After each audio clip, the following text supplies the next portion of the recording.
Alo, chào Vinh, xin chào các bạn. Hôm nay thì mình chia sẻ cái món bánh bò nướng chảo mềm xốp ngon.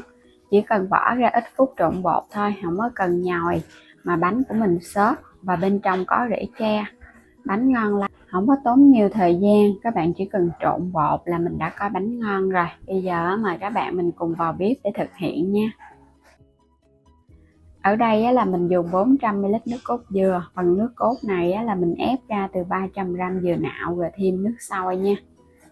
Bên đây là 100g bột mì số 8, cái loại thấp protein và 150g bột gạo, loại nào cũng được, 150g đường, thêm chút muối, và đây là men khô, men ngọt nè.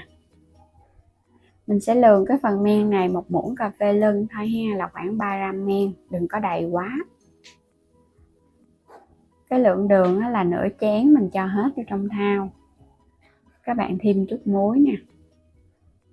Nước cốt dừa đặc thì cái bánh của mình nó béo, còn lỏng thì nó ít béo vậy thôi chứ không có ảnh hưởng gì đến chất lượng của bánh nha.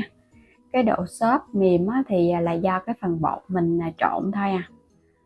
Rồi mình trộn cho thật đều xong. Bây giờ các bạn sẽ lấy bột mình cho vô ha. Đây là bột mì số 8, cái loại mà thấp protein, thì cái bánh của mình nó xốp hơn. Còn nếu mà không tìm được thì dùng cái loại bột mì đa dụng luôn cũng được, không sao nha. Cái phần bột gạo thì mình có bột gạo lọc thì mình dùng, cái bánh nó không có bị hôi. Còn không có thì mình dùng cái tinh bột gạo loại mịn cũng được luôn. Trộn cho hỗn hợp của mình nó đều lên.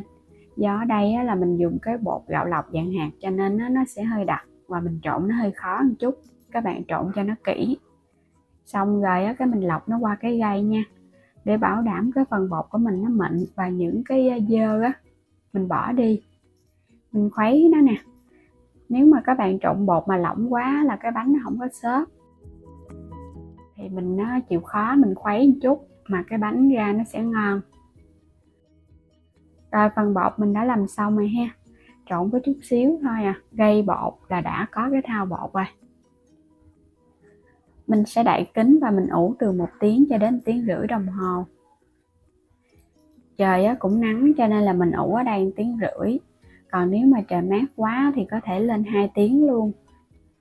Nếu mà các bạn phơi nắng thì trong vòng 1 tiếng là bột nó dậy và nó nở lên gấp đôi à. Những cái bọt khí li ti nè, các bạn thấy nó sẽ xuất hiện nhiều và nó bể ra từ từ thì bột của mình nó mới đạt. Để nướng bánh thì mình quét sơn lớp dầu vô trong cái chảo và chảo chống dính nha, cho nó đừng có bị dính bánh.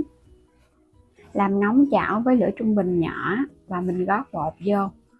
Thì các bạn dùng cái giá mình khuấy đều cái viền để tạo cái viền cho một chút cái viền này nó sẽ mỏng và nó giòn ngon. Đậy nắp lại mình chờ một chút xíu. Rồi quay trở lại ha.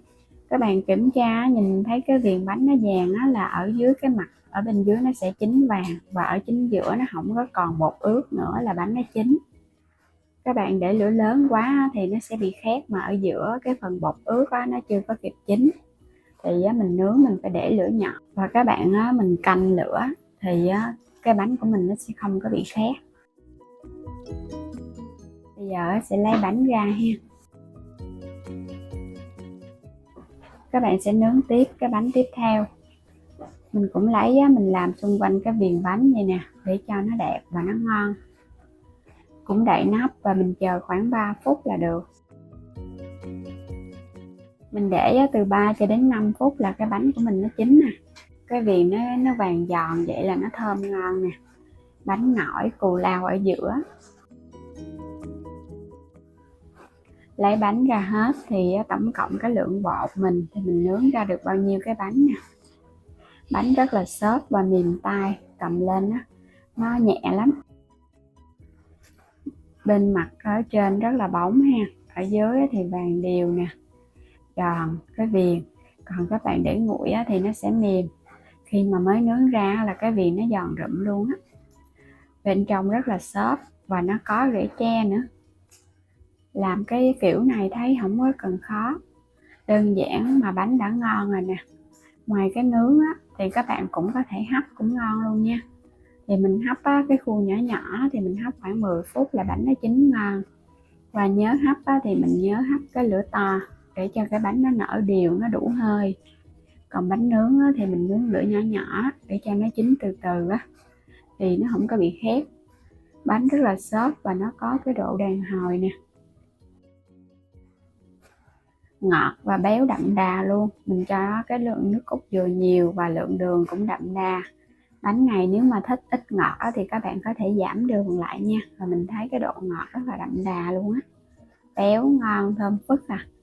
Cái hương vị giống như là cái bánh bò nướng truyền thống vậy đó, mà bằng gạo xay á, hoặc là cái bánh bò xốp mà bằng gạo xay vậy đó. Nó thơm phức và nó béo ngon. Đến đây á, thì mình chúc các bạn ngon miệng với món bánh bò nướng xốp mềm theo cái kiểu mới. Đừng quên đăng ký kênh để nhận các video mỗi ngày, xem kênh ủng hộ mình. Xin chào tạm biệt và hẹn gặp lại các bạn ở những video tiếp theo.